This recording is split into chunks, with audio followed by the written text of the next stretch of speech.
Welcome to the Live Explore podcast. If you like what you hear, please hit like and subscribe. Hello, everyone. Welcome to the Build Better podcast brought to you by Live Explore. I'm Sean Payne, your co-host. I'm your other co-host, Isaiah Chass. And we have another great podcast for you today. We have Cal Weeks of Generation Housing on. Cal, thank you very much for joining us. Thank you, Cal. It's an absolute pleasure. Very excited to be here. So, you are pretty much the authority on housing in this area, I would say. Like, if I have a question regarding housing policy or something of that nature, I would generally come to you. I mean, is that? I know you don't want to like you're I would say you're very reserved that way, but I mean, wouldn't you say that that's kind of your passion in your life and what you do, right? It is my bread and butter, but I do like to often joke that ostensibly I'm an expert, but even I have to look things up here and there, and I don't have the answers to everything, but I do spend a majority of my life focused on housing and constantly told by my friends, my girlfriend, my family, like, shut up, stop talking about housing, stop talking about planning. Like, there are other things in life, but I'm like, yeah, but this is what I care about. Right. What got you involved with it? I've never asked you that before. It's actually funny, though. I used to work for a similar member, Mark Levine, back in the day. He's no longer with the legislator, but when I was working with him, I didn't really cover housing issues, but I did talk quite a bit about it with my former colleague, Janelle, and we had a lot of really great conversations. And then, I came back after my master's program in D.C., and I was working briefly, at the airport, just biding my time to find the right position. And so I was doing marketing there, which was actually quite a bit of fun. We have a great little airport here. And shout out to the Charles Schultz airport. But I was actually sought out by Jen, my boss, after my predecessor and friend, Jesus Guzman, got another job that he was really excited about, working for Cortisone Healdsburg. And they approached me, and we had a really great conversation, and the rest is history. And I became the policy director there. Cool. Very cool.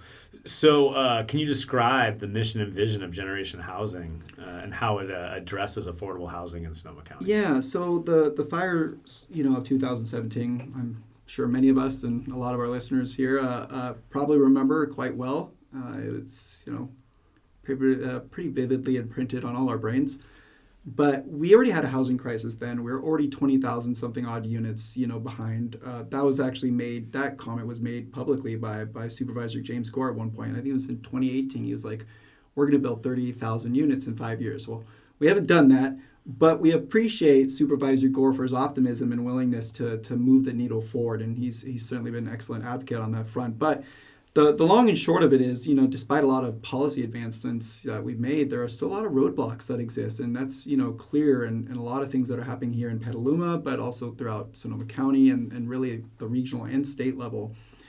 And so, a bunch of folks, cross-sector leaders here, including our very own Petaluma-based Elise Hempel, came together around, a round table, and they, they're folks from healthcare, education, environment, the business community, and they all agreed that a housing organization or advocacy organization was absolutely necessary on a countywide basis to really start driving momentum around, kind of a pro-housing movement.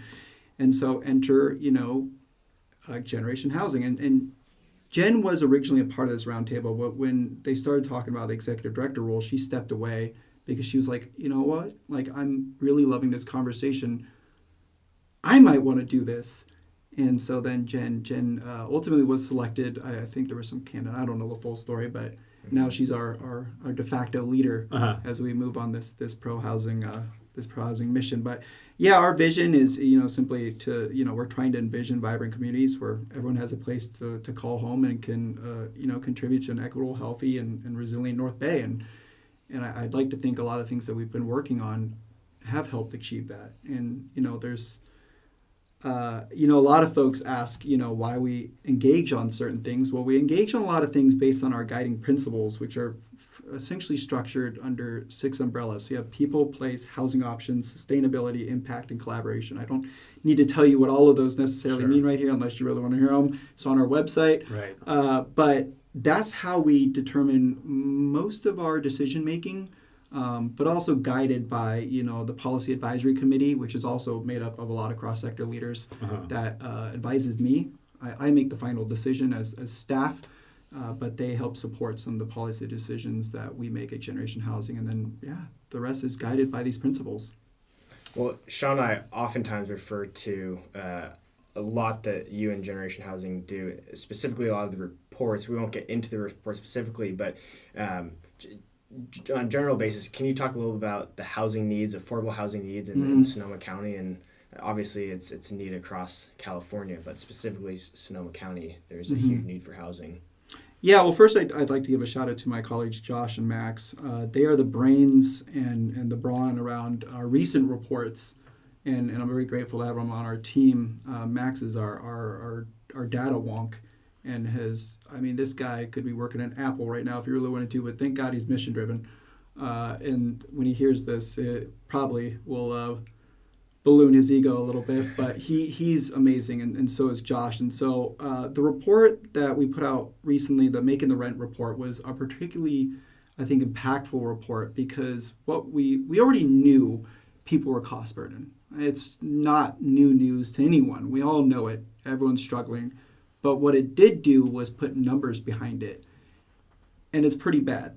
The report is not a rosy report. It's unfortunate how bad the situation has gotten. The level of overcrowding that we've demonstrated through a lot of data and research is also particularly bad. The ratio of low-income jobs to affordable units is terrible in several of our jurisdictions. Sebastopol, I think there's one affordable unit for every 5 low-income jobs. The same for the city of Sonoma. Right. Wow. That's bad. Mm-hmm. That means people are commuting, which means they're adding to vehicle miles traveled, further exacerbating our climate issues. And that's exactly, ostensibly, what Sonoma County is trying to combat. Every jurisdiction has a platform based in, climate, climate responsiveness. And yet we're not addressing the core issue of letting people live where they work. Anyways, I kind of departed from No, that's really good. The core thread there, which was, in these reports, we're finding that, a substantial portion of folks out in Sonoma County are actually severely cost burdened. So that's 50% or more of their, monthly rent is going towards just paying for their home, whether it's a home that they own or that they rent. Either way, it's bad. You should be paying 50% of your income towards, your mortgage or your rent. That's ludicrous. Right. So, and it was really interesting because this wasn't planned, but we went down this rabbit hole of looking at the impacts, particularly on queer populations. This kind of just came out of nowhere because we started noticing this because we were analyzing everything. Mm-hmm. And we started seeing these really interesting and disturbing data points coming out of folks that identify as queer. Because this report was survey driven. We ran this survey in the community. And so all of a sudden, because census data, for those that don't know, census data only is male, female, et cetera, like really base level stuff. Mm-hmm. They don't acknowledge anything else, unfortunately, not yet. We haven't progressed enough as a country to really analyze all of that. But we did do that. And the queer population in Sonoma County is struggling. At least according to the data we collected in the report, that we generated. So there's a lot of interesting nuggets in there. I encourage anyone and everyone to read our kind of main facts that we include at the top of every report, because we want to make it easy. So there's key findings right at the top. Sure. And there's just to dive into that a little bit. I mean, was that I'm assuming discrimination based, or what was? Why? Yeah, so people did make comments that, sometimes it was hard to find a rental property because they were fairly certain it was discrimination. Okay. Because unfortunately, people still have an issue with, folks that are transgender, gay, et cetera, along the whole spectrum. Mm-hmm. Don't have to dive into the politics of that, but it is the reality. There are some discriminatory practices that, even though it's illegal, don't always get reported. Right. And so it's problematic, and that was one of the bigger issues. Some people did note that they actually became, temporarily homeless because their family was no longer willing to to support them because of their choices, which is obviously devastating thing to read. And some of the comments that people submitted were actually real tearjerkers. It was rough. There's a lot of people that are experiencing pretty god-awful things here. It's not just, everyone's not living this hunky-dory, beautiful Sonoma County life. There's real problems, real struggles, and they're not always being addressed as aggressively and robustly and holistically as they should be, unfortunately. No, yeah, I think that's a really important message to get out there. I feel like so much of the population, especially I'm going to say the older population, is disconnected from those talks. And when we show up to city council meetings and we see it, things like that. But I really encourage people to go to, I don't know when your next housing symposium is, but we attended one, gosh, I don't know, maybe 8 months ago or something like that now. And you hear some of those stories like that, and then you come back and I mean, I've had conversations with some elementary school teachers who I value so much, and I just think so highly of them, and they're so against housing. And it's like, what I don't understand, it's like, how does the next generation of you, like you're eliminating the next generation of you from like teaching the next generation of me. And I just hope that people realize that this is a real issue, and that I see so many people that will constantly show up to meetings to stop progression. Please go to one of Generation Housing's. Go to their website. Go to one of their symposiums. This isn't made up. Go listen to these stories because they're real. And I think maybe your perspective would change about oh, I'm concerned about building heights or whatever this is when you actually hear these real human stories. And they're real. They're like the teachers and the healthcare providers of these generations. So sorry for that tangent, but anyway. Well, I was going to pull up real quick if I can find it. So some of the major findings, for example, it's things related to housing burden, showing the time we live in the same home, cost burden contributes to unsafe and overcrowded conditions. And there's a bunch of information, data points tied to it.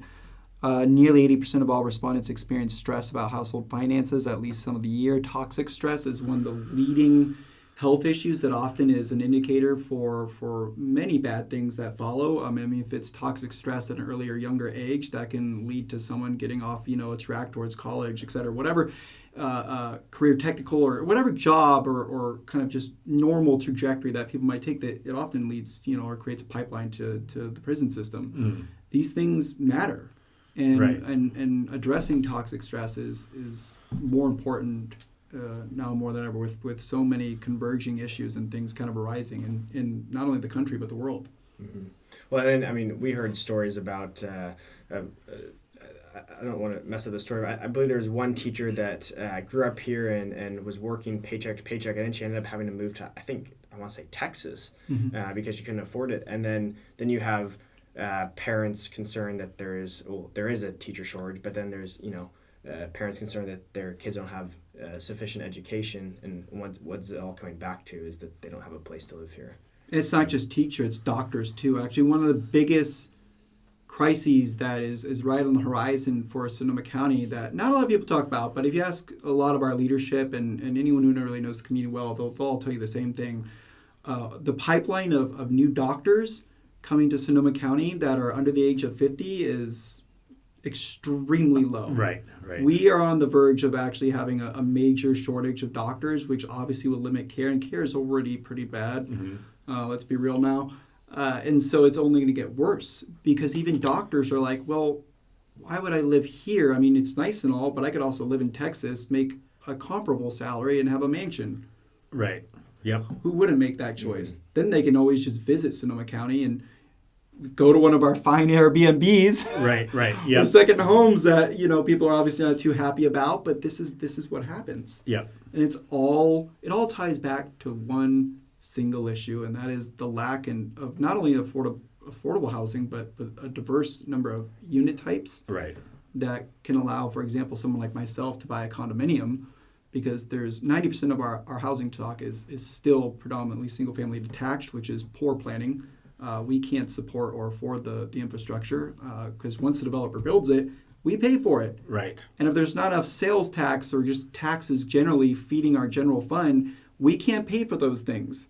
I mean, like, it's just now land has become so expensive. The cost of building has become so expensive that really, it's a Ponzi scheme. Cities are a Ponzi scheme in the past, right? And it's been like, okay, it's okay, it's a Ponzi scheme because it's in the the spirit of like developing a city. But like you put in one housing project knowing that in 25 years you're going to have to fix that infrastructure. There's no money there. The city knows. And the only way they could do it is build more housing farther away from downtown. And now we're finally at a point where like everything's become so expensive.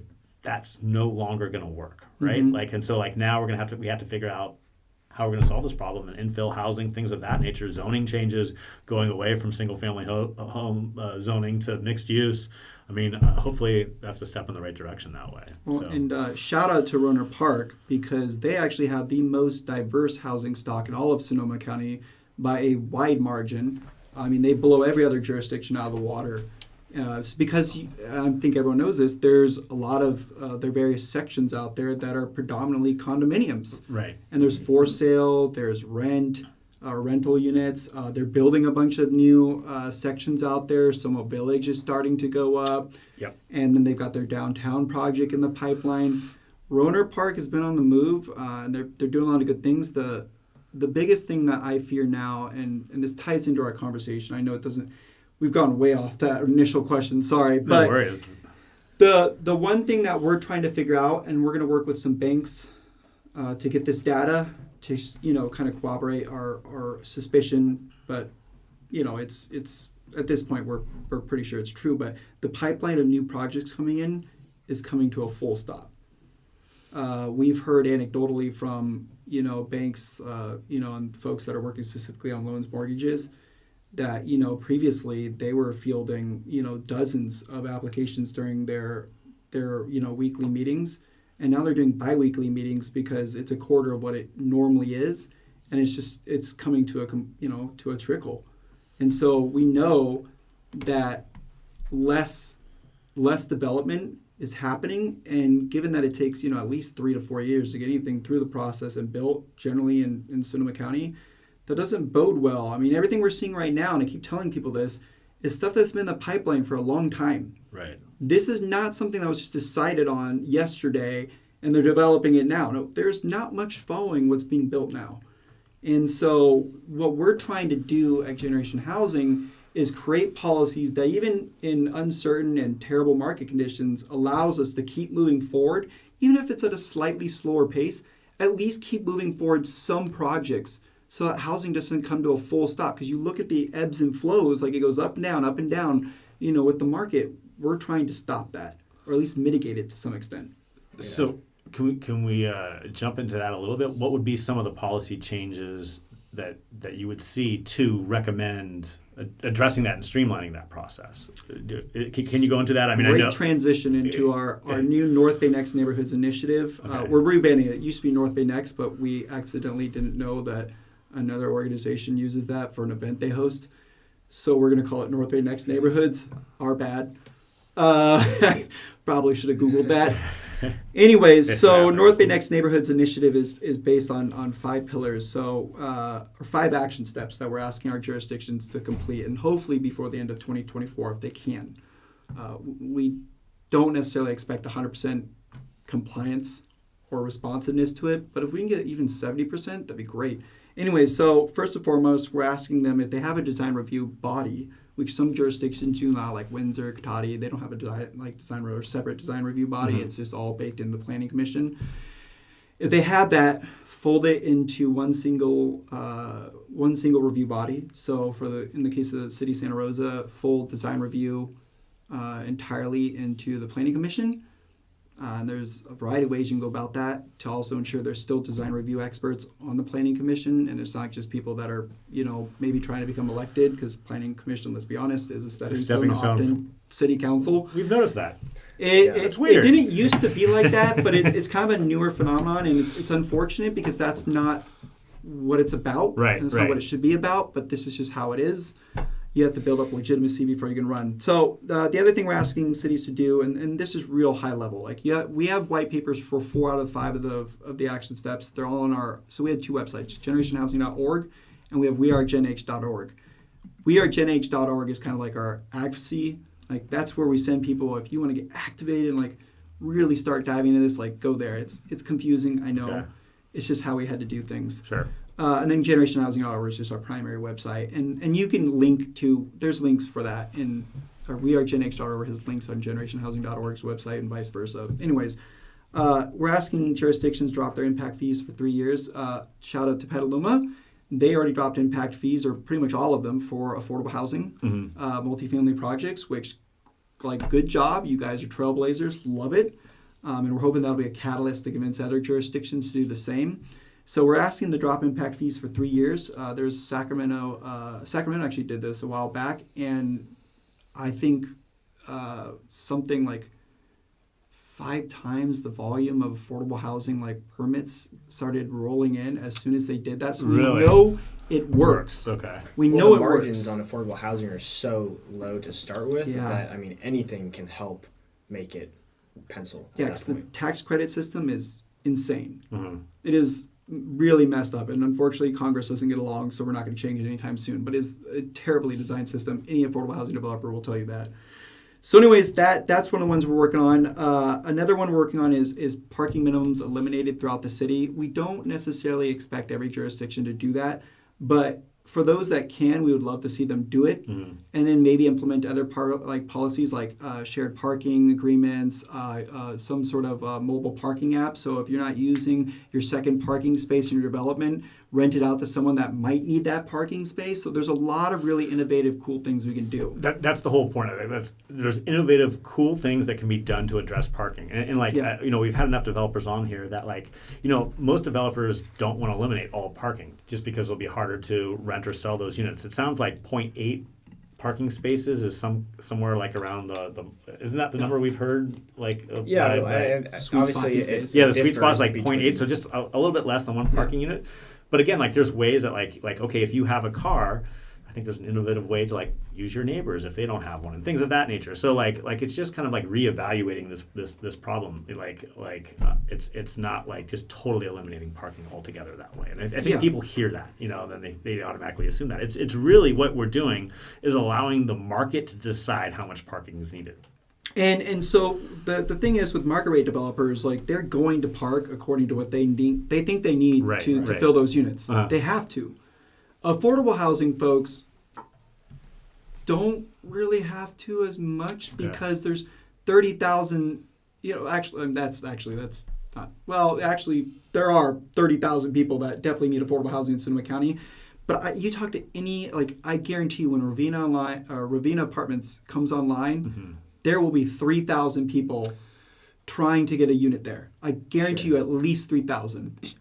I think we heard some figure about other affordable projects. Washington Commons has a huge number of people. I mean, that it was are already, insane. Yeah, It was insane, the number of applicants. It was thousands. tens of thousands of people in Sonoma County qualify and are begging for an affordable unit. Begging. I want to say it was like maybe 1,000 people per unit or something like that. I mean, it was nuts. It was absolutely nuts. That's how bad the issue is. And so, anyways. So The other thing that we're pushing is Zone for People. So that one is we want to SB9 sort of ended exclusionary zoning, but not really. What we really want our local jurisdictions to do is put a de facto into it. So all single-family neighborhoods all get upzoned so that if you ever redevelop it, you can put plex housing there. Or if it's an infill property, you can put plex housing there. And we're not talking about a gross number of units. We're talking 6 to 10 units or something along that line. Because you see that in a lot of jurisdictions, a lot of older neighborhoods actually used to have that style of living. Like, you go to Jen always likes talking about this, my boss. If you go to the McDonald neighborhood, which is pretty much, I think, the oldest neighborhood or one of the oldest neighborhoods in Santa Rosa. The historic neighborhood, just so people, okay. There's a lot of diversity in that neighborhood. There's multifamily apartment units, there's condominiums, there's single-family homes, there's mansions. You got a little bit of everything. Everyone always assumes it's just this, big, wealthy, affluent area, and it kind of is, but there's also a lot of multifamily units over there. I mean, I live in the JC neighborhood, and it's very much the same thing. Right. There's plex housing. There's a little bit of everything. And so we used to do it that way, and then somewhere along the line, we're like, no, we hate this. We want to just do single-family subdivisions and just detached homes. And And that's the American dream, and this is how it should be. And I don't know what happened, but we went down the wrong path. So we're zoning for the people. We want to allow plex housing in every single zoning area of a jurisdiction. And that one we genuinely think people can accomplish. And that one we'll be pushing really, really hard on because it's really just the absolutely most important and quite frankly, easy thing that we could do. Right. And so we're going to be pressing that lever as much as we can. And then one of the other ones that we're really trying to really push, well, there's the bond measure, but I'm trying to figure out which one am I did do that one. I'm trying to make sure I didn't miss them all. I think I got them all. So yeah, the last one, the really big one is the housing bond measure that's coming forward in November 2024. We need everyone to vote yes because this is going to bring at a $10 billion bond, it will bring a little over $400 million to Sonoma County as a whole. It's more complex than that in terms of how it's allocated and everything. Santa Rosa will get a direct allocation, so they'll get funding. So actually, let me start from the beginning. So BAFA, the Bay Area Housing Finance Authority, is a new entity that the state brought into existence very recently. And it is designed to be much like our Red Housing Fund here. So it's the seed funding from this bond. So BAFA is running the campaign, or they're the ones that are sponsoring it. BAHA, the Bay Area Housing for All campaign, is the one that's running it. So essentially what is going to happen is roughly 30% of the funding raised from this bond for every jurisdiction will be dedicated for specifically production. And then I think it's like 15 or 20%, I don't remember the numbers off the top of my head, are going to be dedicated for preservation and like roughly 5% for protection, so tenant rights, all that stuff. And then there'll be 20% for every jurisdiction that'll be dedicated, or every entity that's allocated funding. So the county will get direct allocation that'll be split among the other jurisdictions. Santa Rosa gets a direct allocation. I'll get to more of that in a second. But 20% will be flexible funding. So if you want to put it in production, put it in production. You want to put it in preservation, put it in preservation. But then 20% of the funds that are raised through this bond will actually go back to BAFA as seed funding.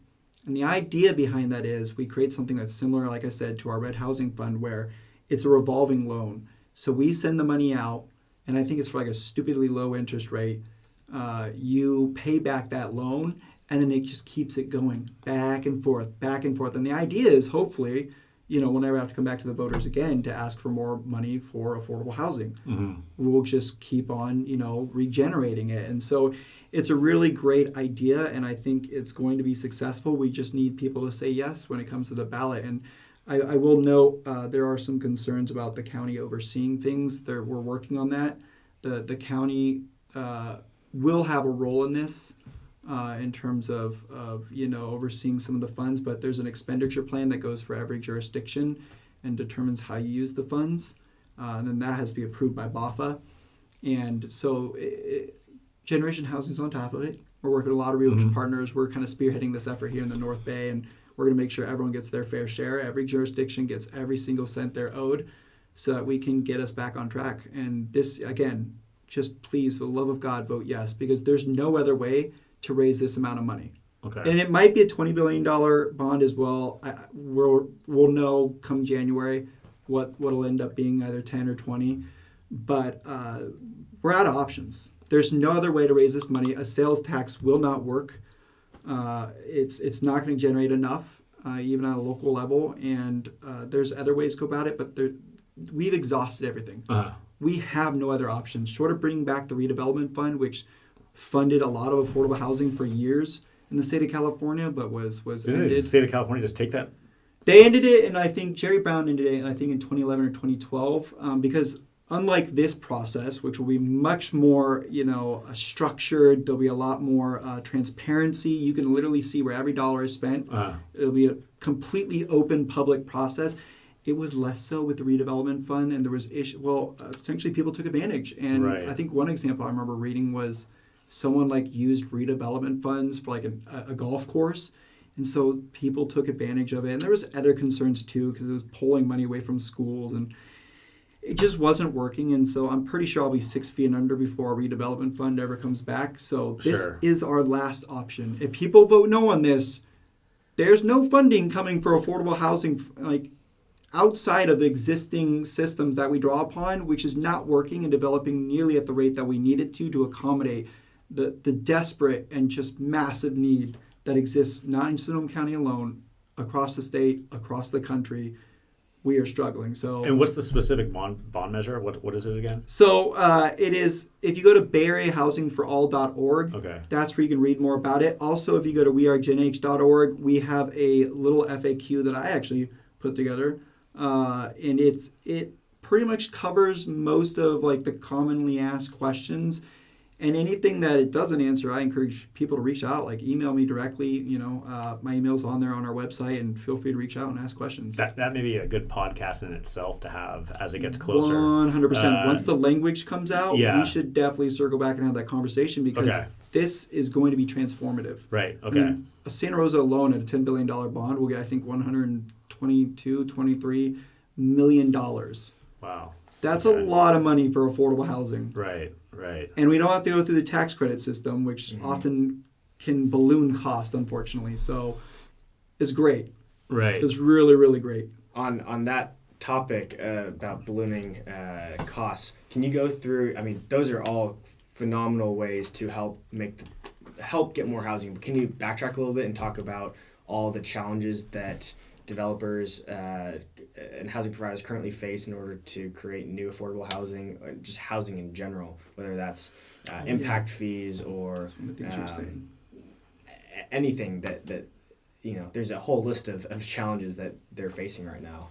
Yeah, so the good news is there's a lot of protections for affordable housing at the state level. The Housing Accountability Act and a slew of other laws have made certain of that, because this is the highest and greatest need, and we can't have, any more of the kind of crazy shenanigans that have been happening over the past several decades that have slowed the development of these types of units. And so really at the end of the day is certainty is a number one priority for folks, and the reduction of impact fees is another one. I mean, most projects, impact fees can account for $1 million worth of the project, depending on the scale and the size. I mean, it's a lot of money. Right.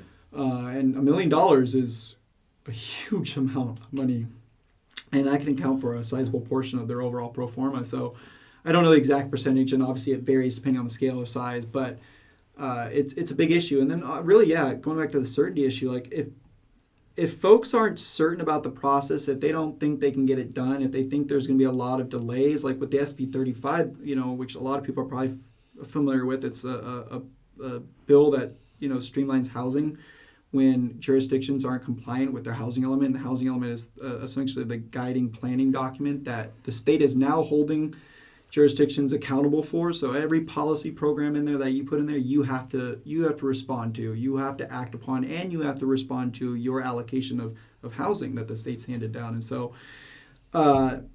so with those documents and everything, like I said, there's accountability, and they're trying to just make certain that we're accomplishing our benchmarks. But, I lost my train of thought there. Anyways, so with the design review and all of that. So a lot of laws, like with SB 35, there is a tribal review process that previously didn't have any sort of guardrails on it. So it could be dragged out for a really long time. Now, obviously, we want to give our tribal organizations a good amount of time to make sure we are not disturbing any sacred, objects or anything that's relevant to their past. Like 100% want to respect that. Right. But that should, for most projects, be something you can accomplish. An assessment should be accomplished in 6 months. Mm-hmm. So we need to set, kind of guardrails on that, so it's not drawn out forever and ever and ever, because that's also problematic.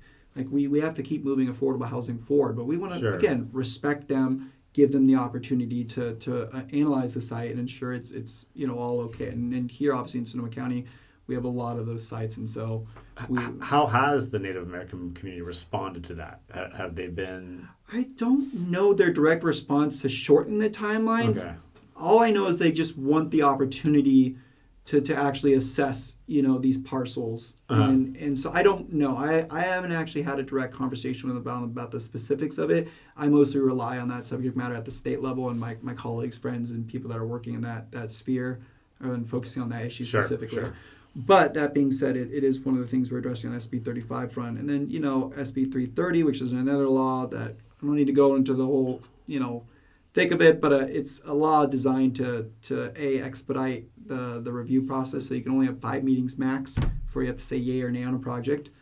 Also, it locks in some objective design standards. So you can't change the objective design standards after the fact. Whatever was in place when the application was submitted and deemed compliant, that's what we move forward with. So anyways, that's all to say that's some of the things that are helping affordable housing. Land cost is a huge issue. There's a reason why you don't see a lot of affordable housing projects going up in Sonoma, Sebastopol, and some of these other jurisdictions. The costs are insane.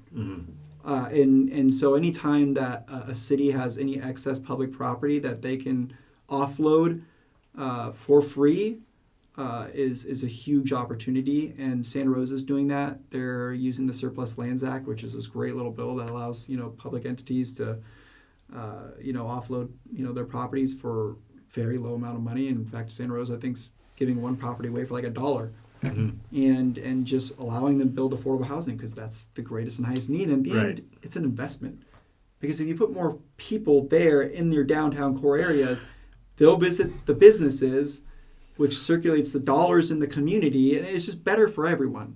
Right. Yeah, so that's a message that I think every community needs to hear right now. Is that more people centralized downtown will just increase business down there.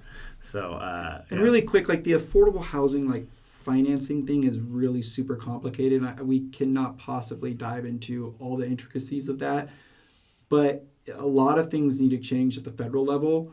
Are you talking about the tax credits and things like that? Yeah, a lot of things need to change, and they're just not because, our Congress wasn't even functioning.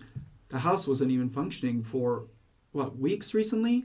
And so if we can't even conduct normal business, we'll never be able to address these issues. Right. And it's really unfortunate, but these are the realities that we operate in. And so it is what it is, and you do your best.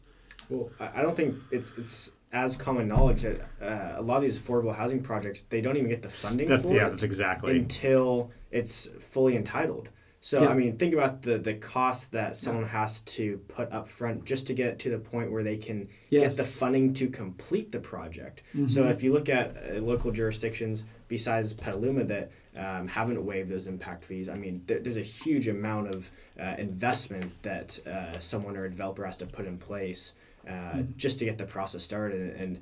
And that alone limits the amount of potential we can have for future development of affordable housing. Well, I will say this much, because some jurisdictions are either doing this or exploring doing this very soon, is deferred payments on the impact fees, because that's only paid, I believe, after construction is complete.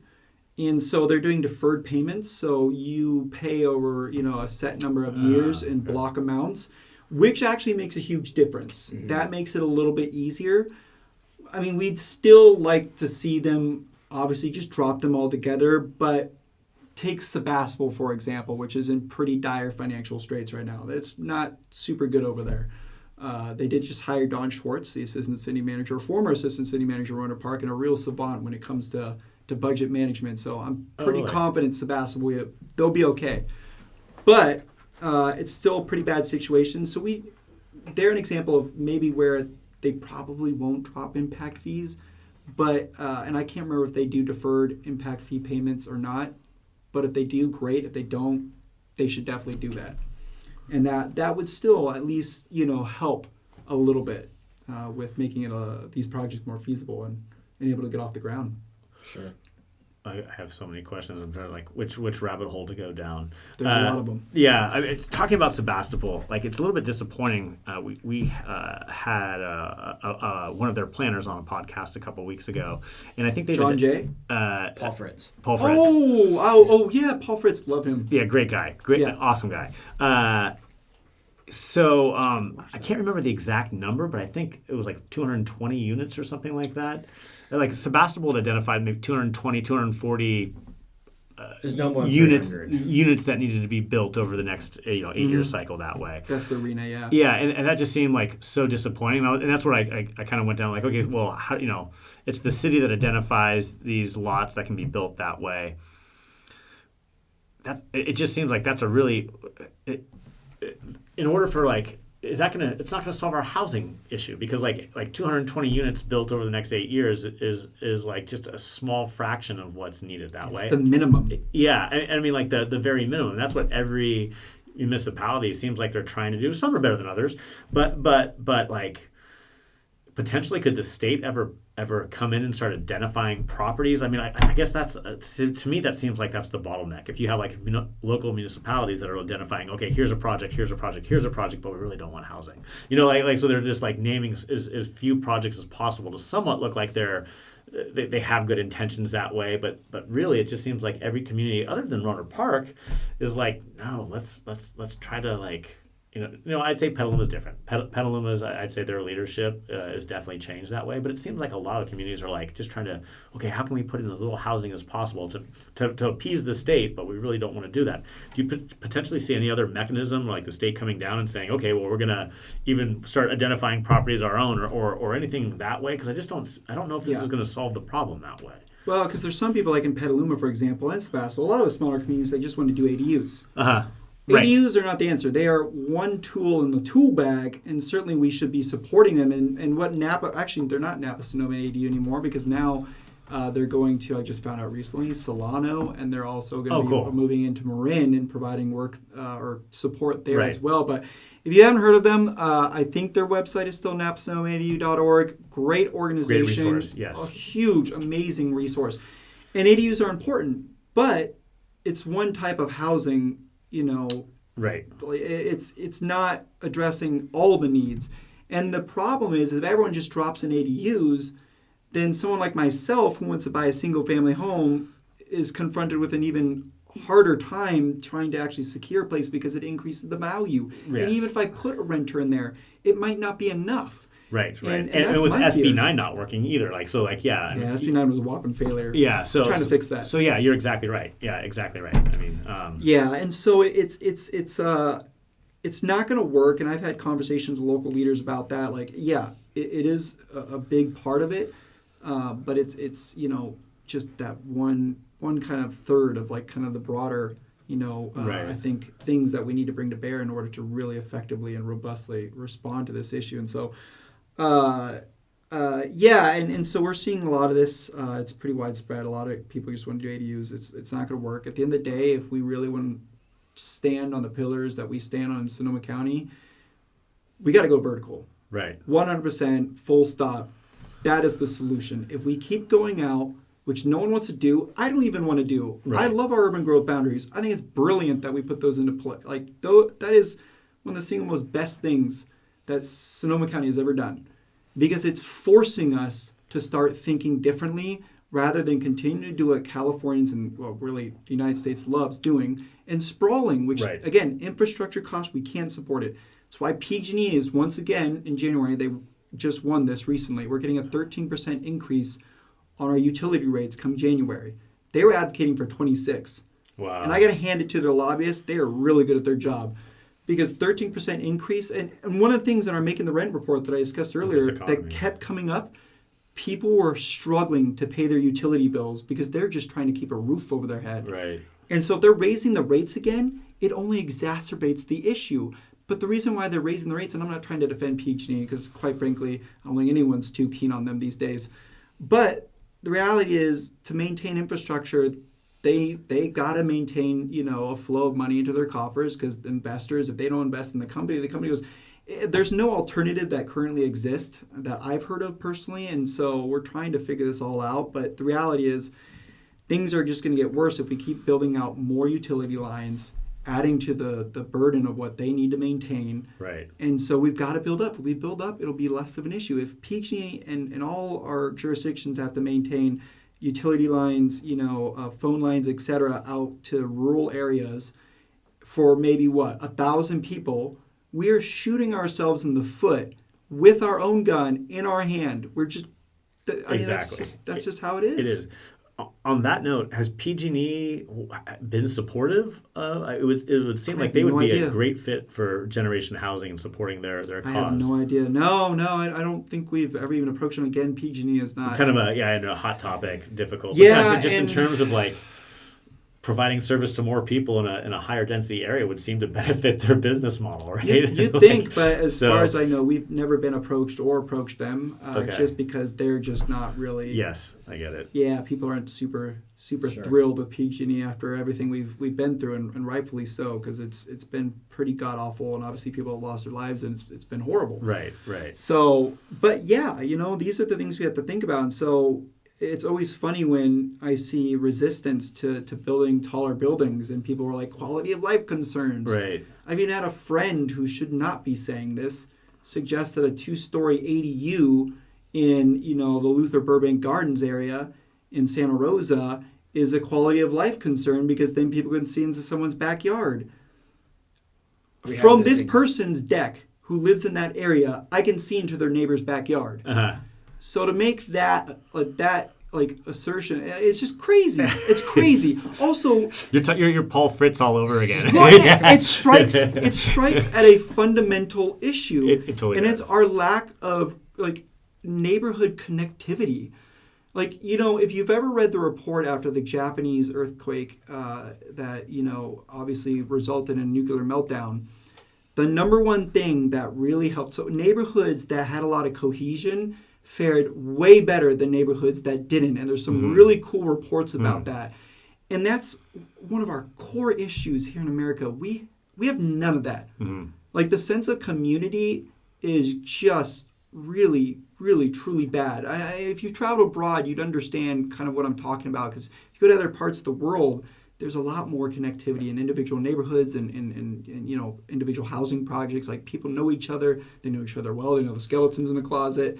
Everyone knows one another's history, and we don't have that. And if we really are concerned about quality of life, get to know your neighbors, build trust with them.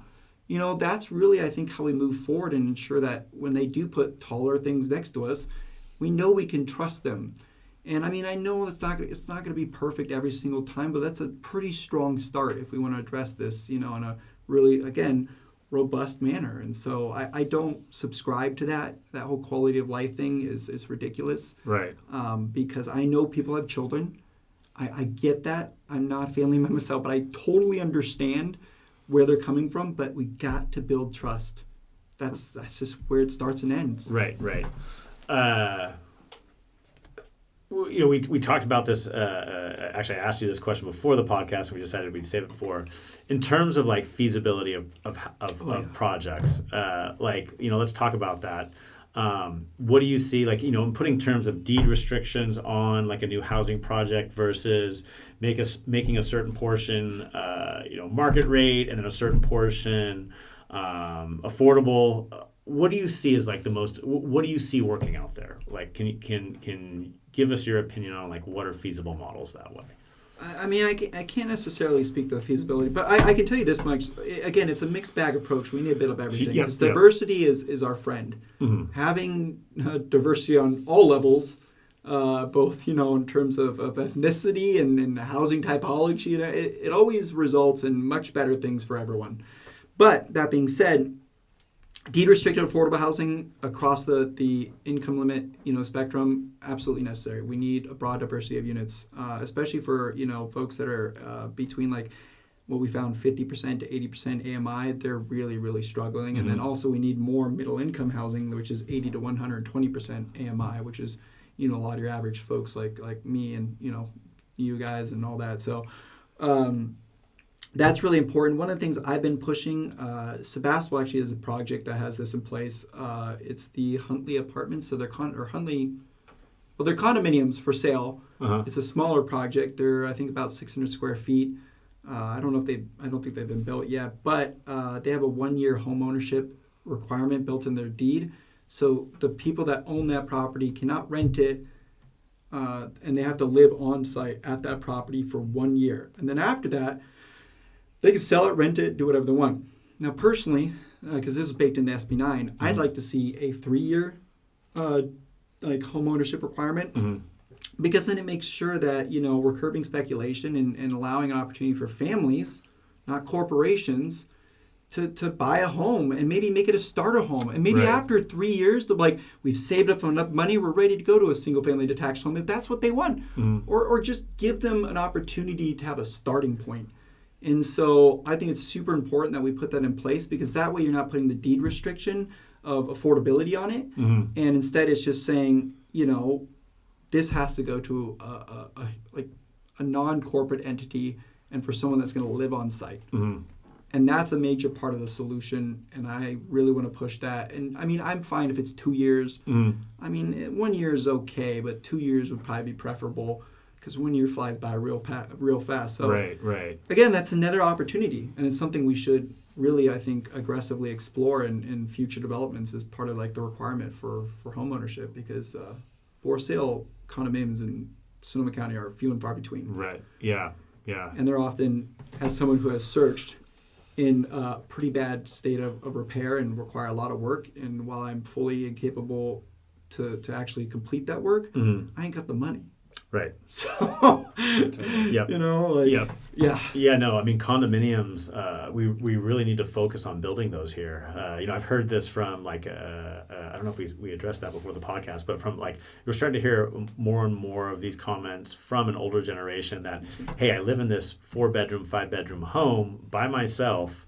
I would like to downsize. I'd like to live in a condo because it's less upkeep. There's no condos around. Yep. So they... Or close to downtown. Or close to downtown, right? And so they can't have that lifestyle they want. So what happens is they stay in that home. Well, wouldn't it be nice to have some condos that they can transition out of? And then the younger couple that's building wealth through that bought that condo 4 or 5 years ago can maybe transition to that single family home, right? And so we can free up some of that housing stock that way. But as of right now, and I think people are starting to realize that. I hope they are that way. So I think it's looking at 47%. So this is our 2022 State of Housing Report, but 47% of rental units are multifamily homes. It looks like owner occupied 5 to 9 units. Oh my God. It represents maybe 2% of our total housing stock. That's probably being generous, actually. Really? It's wild. And so if we don't create more of that housing stock, how are families in this current market and how are they supposed to make a living here? Why would you even choose to have kids? I mean, then you're just going to be broke. Right. Or that's what it feels like. Right. So, and if you look at the kind of tangential, but the city of Sonoma actually since 2000, I believe, had another 6% increase in those that are 55 years of age or older. And so they recently closed one of their schools and might have to close another one if they continue on the trajectory that they're currently on. Right. But no one can build there. Yeah. Because how are you going to afford the land? How are you going to afford everything else? Right. I mean, it's just nuts. It is. And still just getting the word out there. How do you educate the public, which the tides are turning. I definitely think we've seen some studies recently that the general public definitely wants more housing, but there's still always, I think, a group that is uneducated in the need for housing. How does generation housing address that? Or how do we? It's about, I think, coming at it with a sense of empathy for the people that are struggling, and understanding the true nature, the scale of this issue, and seeing where they're living, how they're living, the struggles that they face. That's why we do these reports. We're trying to show you this is not fake information. This is not random data we're pulling from somewhere. This is these are legitimate sources or survey-driven reports that we are generating. And the idea is to demonstrate just how bad things are so that you can understand that we need to respond. And that involves changing the existing paradigm, departing from business as usual, and embracing transformative change. And I know change is hard. Hell, I'm terrible with change. You can ask my girlfriend, you can ask my friend. I am not good with change, but I understand that if we don't change, we fail. And then generally, generation housing, we like to strike a more optimistic tone. But sometimes I just like to be blunt with people. We need to act, and that involves really changing, and we're taking a hard look at our existing zoning and our policies that are in place, and thinking about what are we really wanting for the future. Not for folks that'll be here for the next 10, 15 years, Right. no offense, Right. but for the generations that follow. Right. And what Petaluma is doing now, which there are some really great policies in place, and I tip my hat to the staff and the leadership. They've been doing a wonderful job. And so have many other representatives and staff members in Sonoma County. But we've got to be even more aggressive because it's either that or we face an actual sustainability crisis, because if we're just a community of elderly folks, Right. who supports us? Right. Who runs our marketplaces? I mean, where are these people going to come from? Ukiah? Lake County? Is that where we're going to push them off to? Right. Yeah, I don't want to move there. Right. I used to live out in Ukiah. I'm good. Right. So, no, kind of on that note, like your collaboration. Obviously, you're collaborating with local governments. Do you work with other nonprofits or developers, or what about like youth advocacy? I know that's something that we talk about here. Do you guys? I mean, that just seems like, because just like you said, like this is really for 15 years later from now, right? Like future generations. It just seems so hard. Like if I was a teenager in junior high and someone said, "Hey, you know what? You should think about city planning," I'd be like, right over my head, like right, but why? Yeah, but it just seems like, one thing I would say with our local government here is they're kind of jumping up and down, like asking for more like youth engagement, like help us plan the city of the future. Do you have any like youth programs, or have you partnered with any schools or anything like that way? Well, first and foremost, we had a wonderful board member that sadly had to depart from our organization and left the area.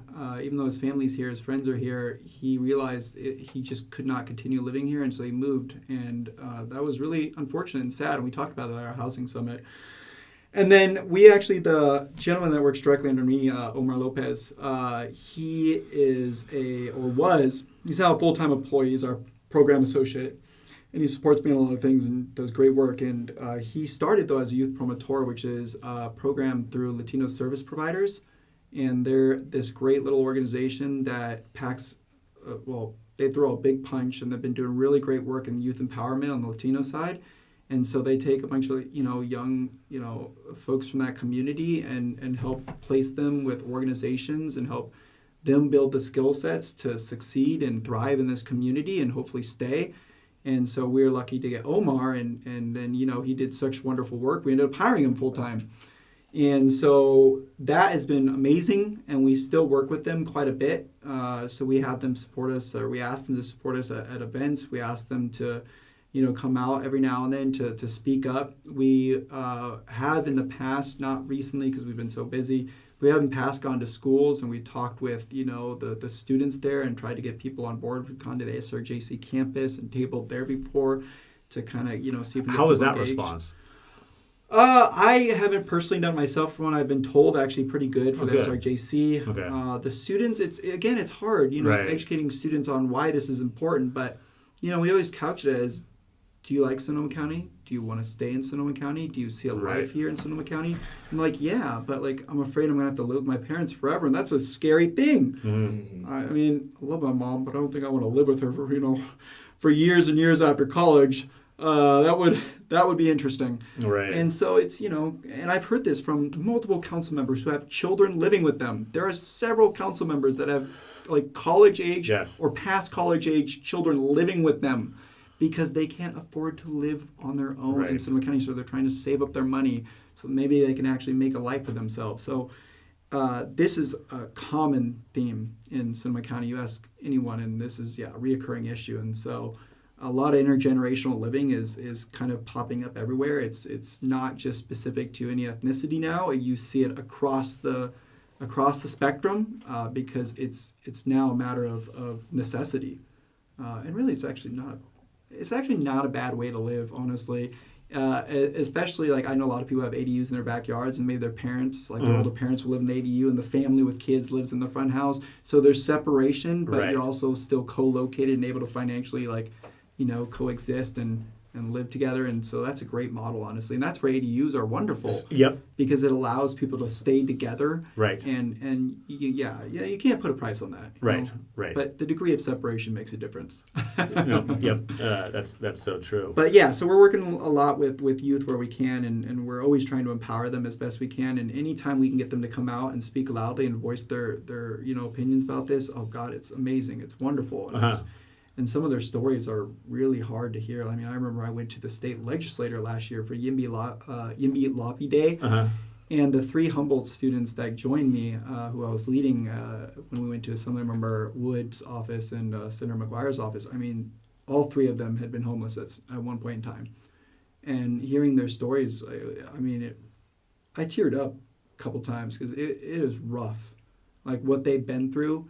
One of them is also, or was, is transgender as well. And so hearing how that person, navigated their life as a homeless transgender person, I mean, it is rough. Mm-hmm. It's a rough thing to hear. Like you're facing so many obstacles, and yet these people continue to power through. And I'm just constantly impressed by these like just the fortitude of some of these youth, because man, generations following us have a tough and long list of things to address, and they do. We're trying our best, but every generation seems to push something down to the next generation. Right, yeah. Well, what do you see? Don't mean to interrupt you. What do you see as the future for the future generations to get involved with this and get involved in generation housing to help make a difference on this? So I was talking with someone earlier about that today.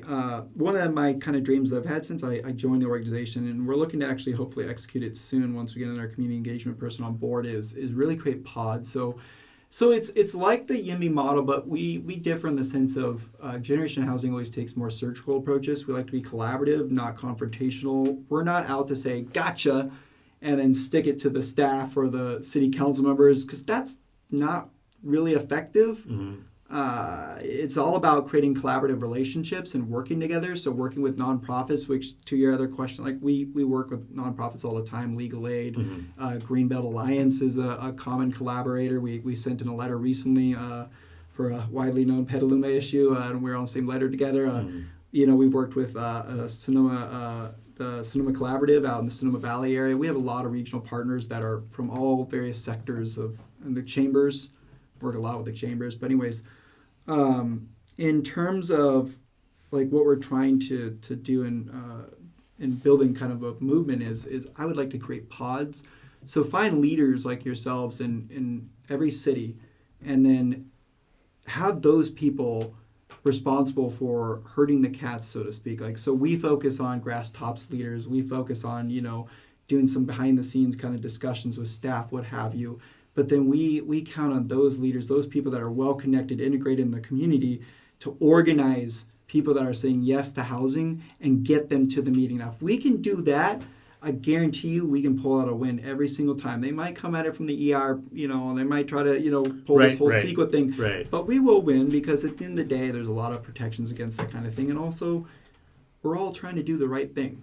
Right. And our leaders see that, and they're willing to take on the risk a lot of times of potential lawsuits, because they know what's right for the community. And so, anyways, that's what I'm hoping to execute relatively the pod soon. Is going to be rolled out here. It sounds I'm like hoping. Right. I'm hoping. Right. Yeah, I know pretty much individuals from most of our jurisdictions that I would call upon to take on this role.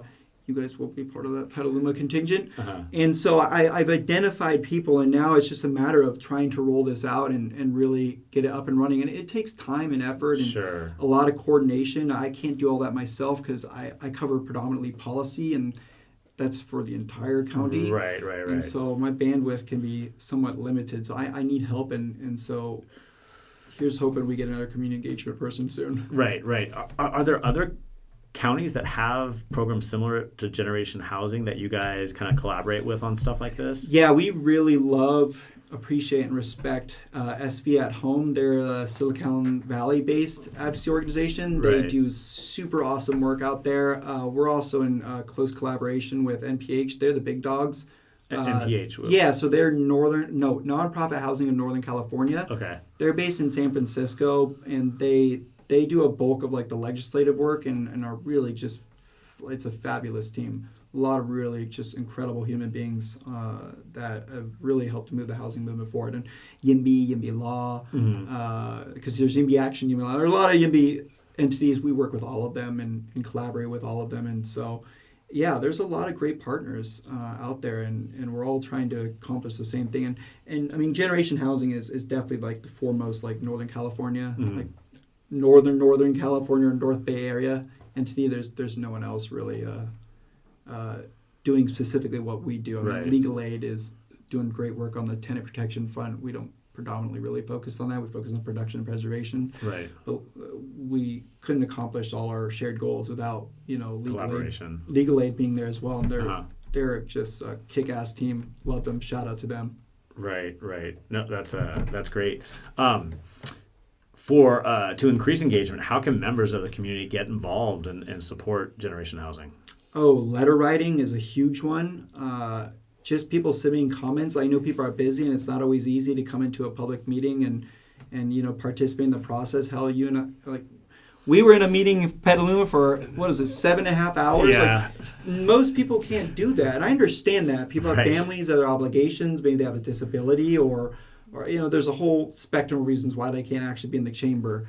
And so if you send a letter, that's great. If you, sign up to receive our action alerts or our housing pulse. So the housing pulse is just every housing thing that doesn't require action. And then the action alert will go out separately. And if we need like action on a specific issue, then, we'll send you that specifically and for that jurisdiction. So if you're in Petaluma, we'll send you a Petaluma specific action alert.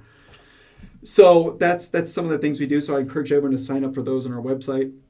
It really helps, keep you informed and keep you abreast of everything that's happening. They're very informative. Yeah. We do our best because, I mean, I look at it from the outside in. Like if I was, just a citizen and I was interested in housing, this is exactly what I would need to engage because I can't look up every single calendar and see what's happening. I need it consolidated so I know what's happening and how I can act and engage. And so, yeah. That's kind of where your housing expert, where I it's like, holy cow, how did he put this all together? It's very informative. That's why you are the housing policy expert, right? That way. Is there anything from your experience, specifically in Sonoma County, that you've learned that would be useful for other jurisdictions and counties throughout the Bay Area, California, that you haven't seen addressed anywhere else, but has I guess originated here or started here? So there might be multiple answers to that. I would say the one semi-unique thing that I feel deal with here. I mean, everyone could say they have open space, they have agricultural lands, etc.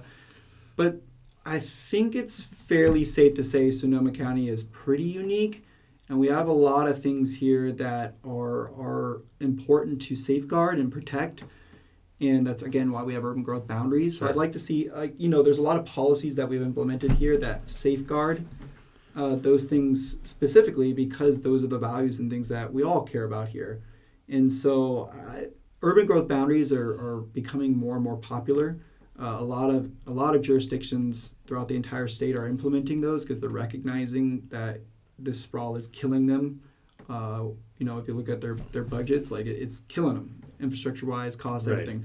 So they're like, oh wow, this is a great idea. So it's growing, and a lot of jurisdictions are starting to put these in place. But it's a voter-based thing. Like the voters have to approve it. So that's a whole process. The good news is, at least here, it almost always is approved by a wide margin beyond what we needed, so thank God for that. I would say, I think, I don't know if we're necessarily doing, actually I would say this much. Red Housing Fund is incredibly unique, and there's not too many entities like that in the state, and actually I think we've got a lot of recognition for it. The Red Housing Fund, because I didn't discuss that earlier, is an entity that actually was born from an investment from both the county and the city of Santa Rosa, $10 million each. And it's just like what we're essentially doing with the BAFA housing bond. It's a revolving loan fund. So the loan is paid back and then it's spent back out again. And so it's helped get, I think, like a dozen projects have been recipients of funding from them. If you go to Aviara on West College, they got, I think, a couple million from this fund, and that project's almost done. And that, well, not almost done, but I'd say it's definitely 60-70% complete. I think Mahonia Glen, which is on Sonoma Highway, coincidentally, both those projects right next to Safeway. Don't know how that happened, but anyways, yeah, both those projects I think were recipients, and they're all 100% affordable housing, and I think each of them have over 100 units of affordable housing, which is a small dent. You know, Right. I constantly hear people that see that project on Santa Rosa Avenue, and they're like, "Oh my God, that's huge! Right. Like that's going to solve all our affordable housing." No, that No. is but a drop in the bucket of what we need. But it is a big deal. Right. And I'm very glad to see that project going up. And it looks like, from what I can tell, it's nearing completion. But you never know what's going on the inside, because the guts take a lot longer to put into place than the exterior part. So I'm not sure what the timeline is for that. But we have a lot of projects coming online in 2024 and 2025, like quite a few. So some positive things are happening, and it's really great momentum. Honestly, I'm thrilled. That's great. Is there anything that you'd like to touch on regarding housing or affordable housing that we haven't addressed today? I'm sure there's a million things. I would say one of the things that we need to take a hard look at, though, is a vacant parcel tax or vacant homes tax. Yep. We have a lot of units in Sonoma County, and this is not going to be the case for every jurisdiction, because the reality is, at least this is what I've been told by planners, is the cost of running those programs can be very expensive. And so if the money that's coming in from whatever parcels that you're taxing is not sufficient enough to offset the cost of the admin, then it's not worth it. It's not feasible. Right. And jurisdictions are unlikely to subsidize that. It's just not generally the type of thing they subsidize. So if you can make it pencil, like Healdsburg, I think, would be a prime candidate. Sonoma would be a prime candidate. They're the ones usually, I think, that per capita have like the highest ratio of, Airbnbs, Picasso units, whatever. County as well. They would probably benefit. And actually in their housing elements, I think County and Sonoma both have in their housing element a commitment to explore a vacant home tax. And quite frankly, if they're not from here and they have the luxury of affording a second home, a second home, mind you, in Sonoma County and these jurisdictions, I've got no problem taxing them $2,000 or $3,000. That's drop in the bucket of what those people probably, have in terms of their overall financial assets. So they don't bother me in the slightest. They're not from our community. Maybe they live here, and that's great. I'm glad you like to spend time in Sonoma County. It's a great place to live. That's why I went to my master's in D.C. and came back again. Right. But the reality is, you've got to pay your fair share, and especially if you're a person or group of people of means. I mean, you've got to pay your fair share. We can't leave a house empty for 50% of the year. We cannot afford to do that. And so that's an interesting thing I think is going to be discussed in the very near future. So keep your eyes out. Might be coming to your local jurisdiction, but it really all depends on the numbers at the end of the day. So and that would have to be voted on by the voters as well, because it's a tax. So that's also another obstacle. And there's a variety of other things we could talk about. Growth management ordinances are a big one, and there's also, again, like the bond measure. If anyone takes anything away from this podcast today, it's vote for. Please, God, please vote yes on that bond measure, because it is. There's nothing else. Like, this is it. Everyone talks about, we need funding for affordable housing. We need funding. I hear that 1,000 times a day. This is it. Put up or shut up. Vote yes. If you don't, then, well, I'm not entirely sure you're really in favor of affordable housing then. I mean, it just begs the question. I mean, where are your priorities, and what do you want for your community? So, Yeah. That would be my call to action. And those are we do have those people out there that don't want affordable housing. Yeah. If someone wants to talk to you or get in touch with you regarding affordable housing, what's the best way for them to contact you? All of our contact information's on our website. It's really easy to find. My email is actually callum@generationhousing.org. That's CALUM at generationhousing.org. But like I said, all of our emails are, and I possibly my phone number. I don't know if I put my phone number on that. My personal cell is in my emails, so you can always get that and end up texting me as well or calling me. I'm always happy to have a conversation and figure out how we can help you get engaged, activated, and supporting the pro-housing movement and for stronger, bolder, better future. Absolutely. Well, thank you so much. Yeah. That was awesome. As expected, this has been a great podcast. It's fun. We'll have to have you back on here soon. Yeah. Probably regarding that bond measure. So if you've liked this episode, please hit like and subscribe so you can see more cool future content. Cal, thank you so much for making this happen. This was so informative. Isaiah, thank you as always. Absolutely. And we'll see you guys later. See you next time. Welcome to the Live Explore podcast. If you like what you hear, please hit like and subscribe.